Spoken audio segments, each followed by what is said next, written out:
Je compte jusqu'à 3 et tu sors. 1, 2, 3. Bonjour à vous tous, c'est Fouad la Panthère, j'espère que vous allez bien, moi ça va à merveille et je vous en remercie. Je vous souhaite la bienvenue dans ma nouvelle vidéo rétrospective, 22 décembre 1994, 22 décembre 2024, 30 ans jour pour jour. C'est l'anniversaire d'un film culte, d'un des films d'arts martiaux et qui n'est autre que le film Fist of Legend, la nouvelle fureur de vaincre, interprété par Jet Li. Alors bien sûr, je vous ai pas mis une incrustation car je possède le DVD édition collector en édition limitée en plus. Je vais vous en parler bien sûr de ce DVD en lui-même dans cette vidéo, vous inquiétez pas. Alors bien sûr, comme vous avez entendu, la nouvelle fureur de vaincre. Alors bien sûr, faut pas oublier qu'il y a eu un film qui s'appelle La fureur de vaincre, qui n'est autre que le film culte qui était sorti dans les années 70, interprété par Bruce Lee et dont j'en ai fait une vidéo rétrospective et vous la trouverez en lien ci-dessous dans la description. Et c'était bien sûr, oui, les 50 ans de la fureur de vaincre que j'ai fait en 2022.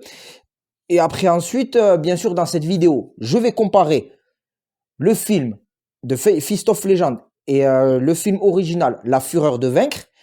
Et bien sûr, je vais vous parler quand même du film en lui-même. C'est parti. Monsieur, je m'appelle Jensen et je viens de Jingwo. Car oui, le film était sorti quand Hong Kong était sous mandat britannique. Alors oui, comme je vous ai dit, le cinéma hongkongais et le cinéma chinois, c'est vraiment différent. Malgré, c'est facile de tomber dans la confusion. Alors comme acteur, nous avons Jet Li. Jet Li qui est un acteur de nationalité singapourienne, sino-singapourien comme vous préférez, car oui, Singapour, c'est un pays qui a plusieurs communautés, dont nous avons la communauté chinoise, indienne et malais. Bon, après aussi, non, on va pas trop rentrer dans les détails, on va pas faire un cours de géographie. Alors bien sûr, Jet Li, hormis qu'il soit connu pour avoir joué dans Fist of Legend, il est connu pour avoir joué un personnage culte, Dr Wong Fei-hung de Foshan. Et bien sûr, Dr Wong Fei-hung, ce personnage, plein d'acteurs chinois ont interprété ce rôle. Bon, après, il y a eu Jackie Chan, Sammo Hung. Bon, bien sûr, il y a eu aussi un premier acteur sur Dr Wong Fei-hung. Ça, on en parlera. Alors, bien sûr, Jet Li avait joué dans le rôle du Dr Wong Fei-hung de Foshan dans la saga Il était une fois en Chine, mais précisément dans le 1, le 2, le 3, et pas le 4 et le 5, mais il a repris son rôle dans Il était une fois en Chine 6, Dr Wong en Amérique, et après dans le spin-off, qui est le préquel, Les Griffes d'Acier. Et après aussi, il est connu pour avoir joué dans Le Baiser mortel du dragon, aussi dans un rôle d'un policier taïwanais dans Cradle to the Grave, plus connu chez nous sous le nom de En Sursis, dont bien sûr il joue avec le rappeur DMX, et il a comme ennemi Mark Dacascos qui est le personnage principal de Crying Freeman. Et bien sûr, il a joué aussi dans Rogue face à Jason Statham. Il a joué aussi dans le rôle du méchant dans L'Arme Fatale 4 face à Mel Gibson et Danny Glover. Et aussi, il avait joué Roméo doit mourir avec Alia et aussi dans The One avec Jason Statham. Après, bon, bien sûr, il est connu pour jouer dans un autre film. Et je vais vous le dire dans la vidéo. Vous allez savoir pourquoi je vous le dis pas immédiatement. Et sinon, après, au niveau du casting, je vais parler de deux autres acteurs parce que sinon, ce sont des acteurs qui sont pas connus. Nous avons comme acteur et qui est pratiquant de kickboxing, qui est aussi un kickboxer, c'est Billy Shaw. Billy Shaw qui est connu pour jouer dans le rôle du méchant, le général Fujita dans Fist of Legend, car Jet Li joue dans le rôle de Chen Zhen. Le même rôle dans le rôle de Chen Zhen dans La fureur de vaincre. Certes qu'il s'appelle Shenzhen dans la version remasterisée, mais après dans la version VHS de René Château Vidéo, Bruce Lee s'appelait Shenji.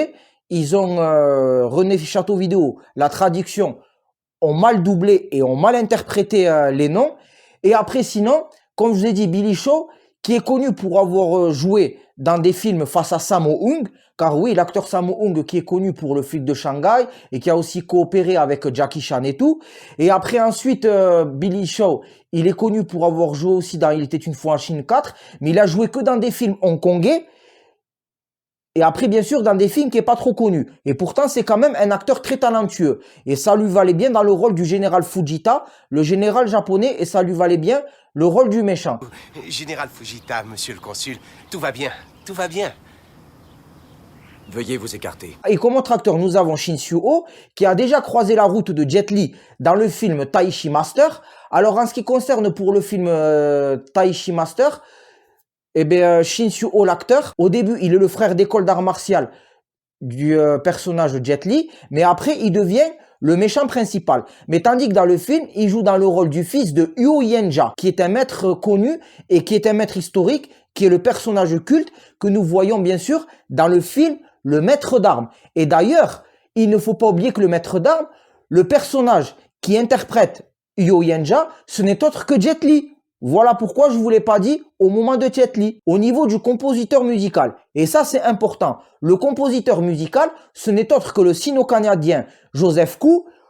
Il a composé les musiques de Fist of Legend, mais il a aussi composé Le Jeu de la Mort, dont bien sûr qui était sorti en 1978, 5 ans après la mort de Bruce Lee, et il avait composé les musiques du film, et il a aussi composé certaines musiques du film culte, Le Syndicat du Crime 1 et Le Syndicat du Crime 2, qui est réalisé par John Woo.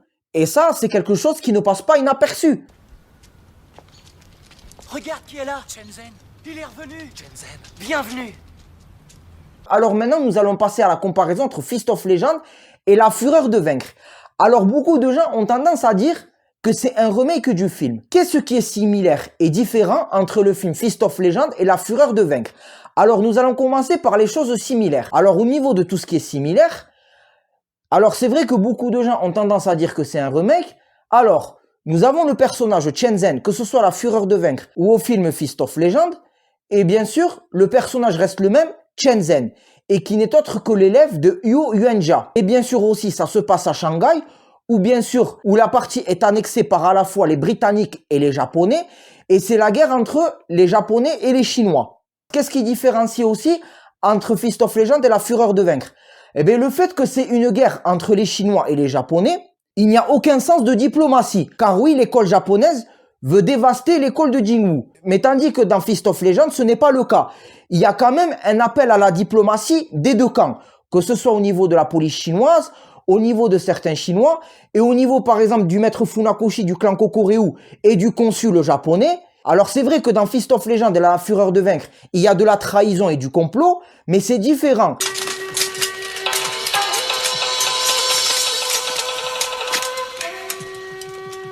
Attendez! Ne faites pas ça! La violence n'est pas la solution! Général. En avant. Mais oh!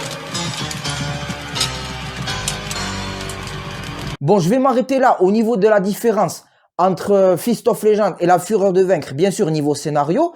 Et là, nous allons passer bien sûr aux scènes de combat. Alors bien sûr, les scènes de combat sont vraiment différentes par rapport à La Fureur de Vaincre. Alors oui, c'est vrai, le Shenzhen de La Fureur de Vaincre, le fait qu'il affronte les disciples de l'école japonaise, on le voit déjà dans le début avec le nunchaku, et à la fin, bien sûr, il se venge, et bien sûr, il est déclaré comme un fugitif meurtrier. Et tandis que dans le film Fist of Legend, certes qu'il a été vu comme un meurtrier, car il a été soupçonné d'avoir tué le maître Akutagawa, qui a été tué par le général Fujita, car oui, le maître Akutagawa avait découvert que le général Fujita avait empoisonné le maître Huo Yenja, et Akutagawa n'était pas d'accord, et donc, pour effacer toute preuve, le général Fujita tua le maître Akutagawa. Et certes qu'après le Shenzhen de Fist of Legend a été blanchi de tout soupçon grâce à sa copine étudiante japonaise lors du procès. Il a été acquitté pour faute de preuve.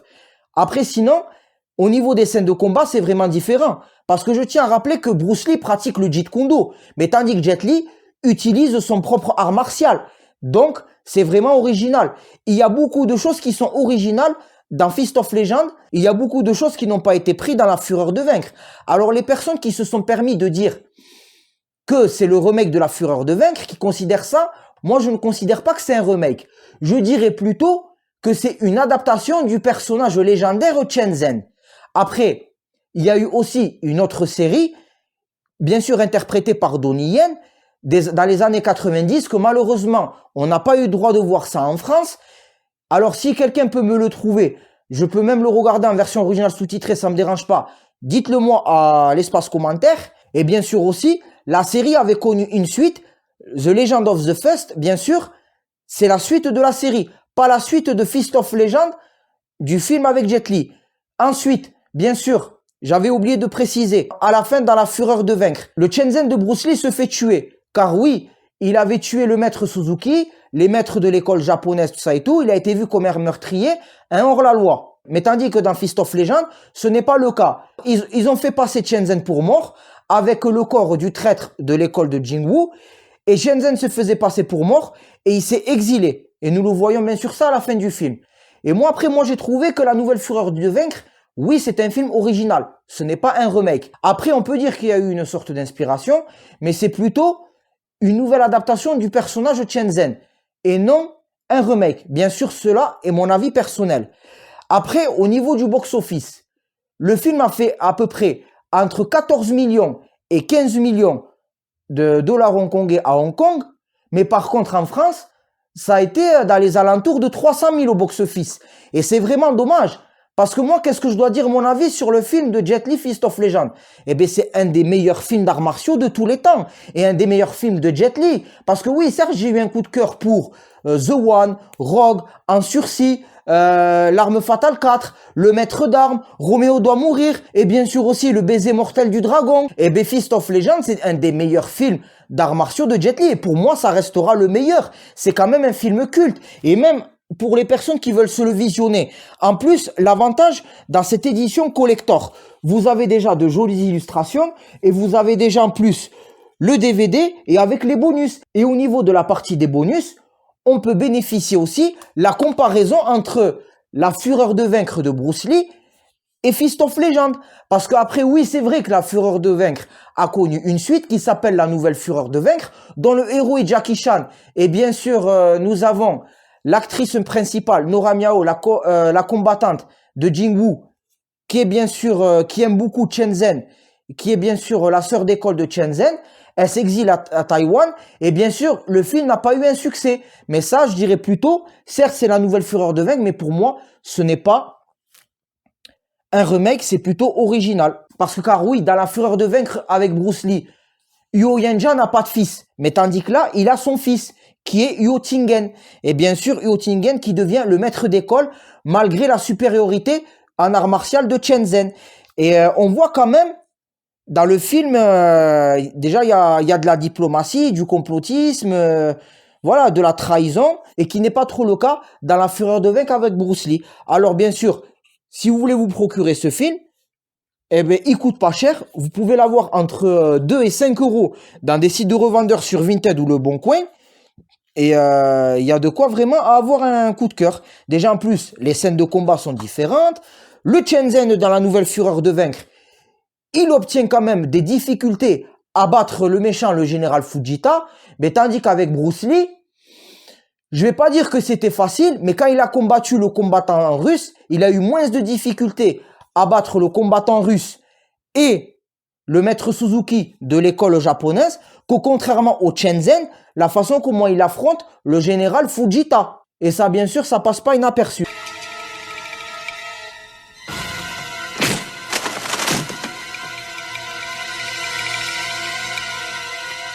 En tout cas, c'était Fouet de la Panthère. Si tu as eu un grave coup de cœur sur le film Fist of Legend, interprété par Jet Li, et tu valides ma vidéo rétrospective, like un petit pouce bleu, partage cette vidéo et abonne-toi à ma chaîne. Salut!